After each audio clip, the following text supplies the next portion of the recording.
Okay, so this question is for Bunny Hat. What mods are you running? I only saw the Power Pole Light one. Really nice setup of power. I aim to do this last save, but I got messed up as my friend couldn't join after some time, so I restarted. Yeah, I run a slew of them. There is one important thing to keep in mind with running mods. You kind of want to be careful of what you run and how many of the same type you run. So I've definitely streamlined it over the years. And quite honestly, I didn't start running mods until, gosh, version, the version right before version 1. So they're by no means required. But there are a couple that I can totally recommend. Infinite Zoop is definitely one of them. Infinite Nudge is another one. They are just so useful. Infinite Nudge is great. It used to be that you could only nudge things a certain amount of clicks in each direction. They have changed that, but Infinite Nudge also has the ability to make very small adjustments, and the default doesn't have that functionality. So if you have this sitting down here, the default functionality is you can do these kinds of distances. But with Infinite Nudge, you can hold down Control and you can do really granular, which is really, really nice if you're doing complex builds. What was the other one there? Oh, Infinite Zoop.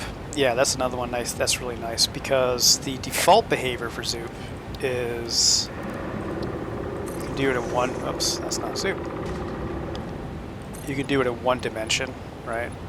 But with Infinite Zoop, you can do it in 2 dimensions, which is really nice when you're doing big builds, obviously.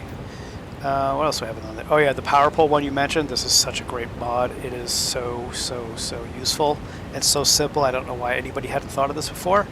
White indicates there's power and it's working. Yellow indicates that it is connected to power, but there may be a switch that has been run, or has switch that has been switched. And red means it's not connected to any power. Super useful in diagnosing what's going on. Outside of that, I have some cosmetic ones. Now here's where I say you really want to be careful. There are some there's some that add cosmetic pieces, other build pieces that look great on paper, but they have so many pieces in them that texture memory starts to become an issue. There's one that I can remember, I'm not going to name names, but it had like pallets of like supplies. It had everything from like cranes to, forklift, all these things. But the problem was, whenever I would run it, the default textures in the game would start getting fuzzy, and that's because the default textures are loaded first, and then all the mod textures are loaded second. And when you run out of texture memory, the game goes, all right, well let's downsample the ones that I loaded longest ago because they're most likely not going to be viewed. Well, in my case, that meant that all my catwalks, all the catwalk pieces were smudgy. Like you couldn't see anything. They were like so JPEG'd it was not even funny. And it just wasn't worth that trade-off. So now when I look at build pieces, I really try to err on the side of build pieces that either are effects on existing pieces, kind of like this. That's not the one. Oh, by the way, this is one I don't run anymore, really. That's not the one I was thinking of. Where is it? Architecture Plus. Yeah, so this is basically reorienting existing pieces and existing textures, right? So this really does not add to that texture budget, which is great. There's another one. I don't think I'm active maybe on this save right now. Let me see.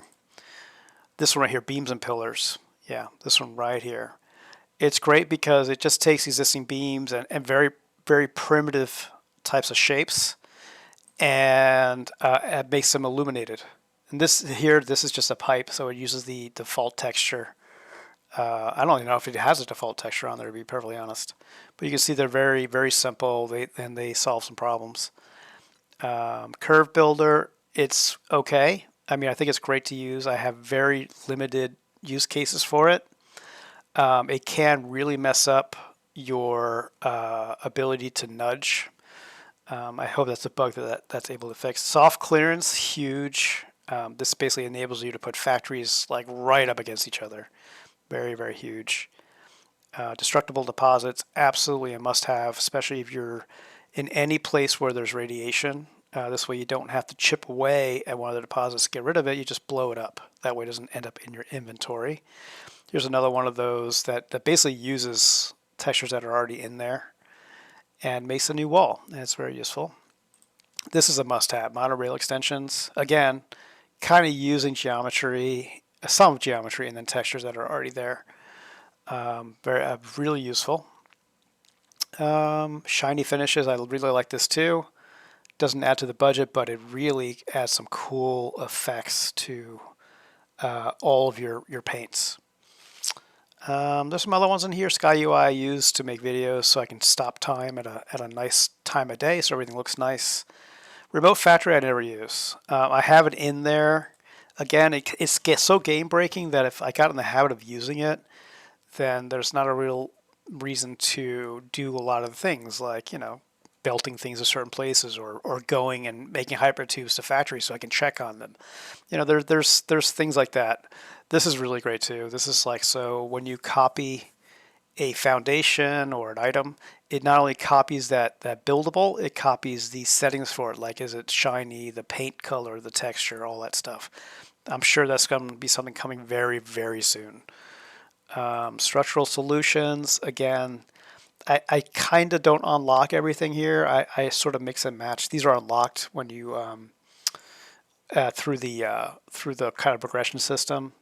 I only unlock the ones I absolutely need because I'm scared that is going to kill my texture budget. So I use this very, very sparingly because it is 300 plus pieces.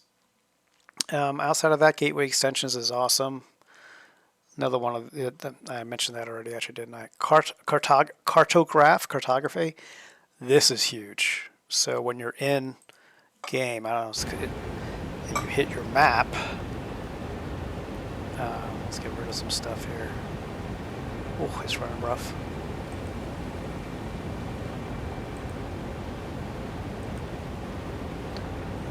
Resources. It is a little bit of a performance hog, clearly.